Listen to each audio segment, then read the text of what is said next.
Is we're going to review the ZTZ-96A prototype. This is the new Chinese MBT that is a premium at rank 6, and it is obviously very similar to the ZTZ-96A in the tech tree. So, self-evidently, we do have a lot of the Chinese tech tree researched and spaded. Haven't quite finished researching the 88A yet, and we do have a few premiums.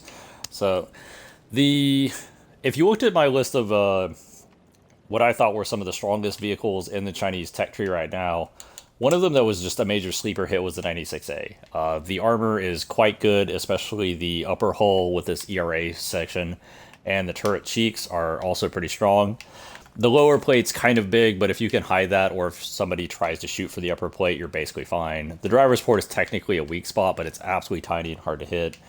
Really, the only place a lot of opponents can shoot you frontally and consistently go through or try to damage you is the breach, so that's pretty nice. You also have, if you look at the X-ray, this nice big empty section in the back of the turret that doesn't really have anything in it. So that actually, like, people will shoot that and not do any damage.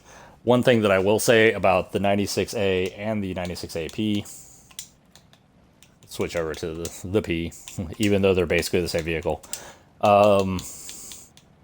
One thing I will say about both of these vehicles is you do have a lot of these like little ammo pieces scattered around the tank, but your autoloader holds 22 pieces. So if you just start with 23 rounds, you'll have 1 in the chamber, 22 in the autoloader. The only ammo will be in this carousel at the bottom of the tank, and the rest of these like little random pieces all over the place will be completely gone. And 23 should be more than enough to have a good game, so I would highly recommend it. This tank does have these like hollow turret cheek sections, kind of like on a Leopard, and behind it you have composite armor, so it actually has some pretty solid protection in that area. Overall, I actually really like this tank. If we were to compare it to the other premiums that are available for the Chinese tech tree, the ZTZ-96A, in my opinion, is probably the single strongest. So we have nice Gen 2 thermals, we have a nice zoom in the gun sight, laser rangefinder, so we can accurately hit targets at any distance. So we have a same reload as like a Soviet vehicle, so it's the 7.1 second reload on the autoloader. The APDS rounds it has are quite effective. Additionally, obviously we have a fully stabilized gun. It's reasonably mobile. It's not really going to nut blow your socks off with mobility. But if we were to compare this to its closest contemporary, that is to say the T-72 terms, it's very similar. Both of them have awful reverse speeds.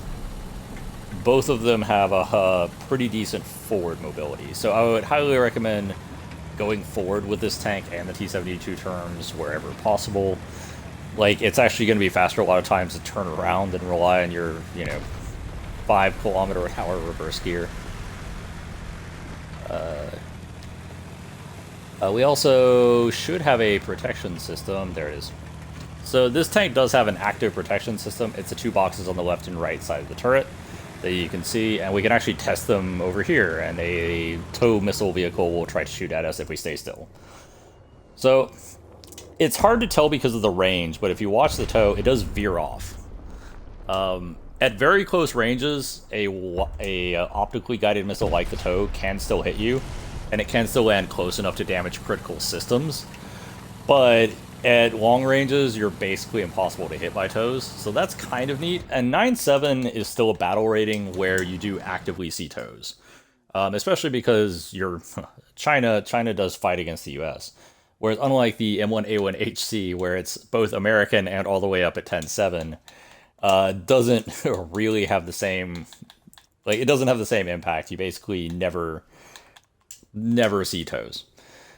One thing to note about the IRCM that we're going to show right now, and this is like a pro tip. So as you can see, nothing special, we're at night, but let's go to night vision.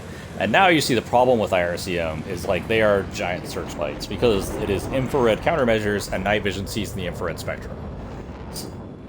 So one thing that I would highly, you can even see the Brennus has it. But one thing that I would recommend doing is go to the multi-function menu. You go to, I believe it's fire control system, and switch IRCM off. The odds of you seeing a tow are not super likely. Like, you can see them, but like I would much rather just not have a giant searchlight on my tank. So that is one thing I would highly recommend doing when you start off in a night map, is just switch the IRCM off through the multifunction menu. Because just not giving away your position is great. Overall, if I were to rate this, this gets a pretty high rating as far as the premiums available to the Chinese tech tree. Compared to the 69-2G, I think this is much more usable. It actually fills out a pretty good 9.7 lineup. You have the 04A, you have the regular 96A, you have the ZLT11, you can even use the PTZ-89 if you want to. Not a lot of great cast options at 9.7. Although if you do go up to 10.0, you do have potentially the A5C if you picked up that premium. But overall, I do think it fills out the 9.7 lineup well. It is a pretty solid tank in its own right. It has good protection, it has good firepower.